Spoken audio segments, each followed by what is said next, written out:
ಒಬ್ಬರ ನಂಟು ಒಬ್ಬರಿಗುಂಟು ಎಂಬುವ ಮಾತುಗಳುಂಟು. ಆದರೂ ಯಾರಿಗೋ ಯಾರದೋ ನಂಟು ಹೇಳುವರಾರೆಲ್ಲುಂಟು.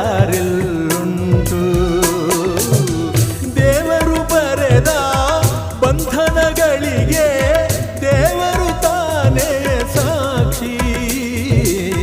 ಮನುಜನ ಮದುವೆಯೋ ಬೊಂಬೆಯ ಮದುವೆಯೋ ತಾಳಿಯು ತಾನೆಯೇ ಸಾಕ್ಷಿ.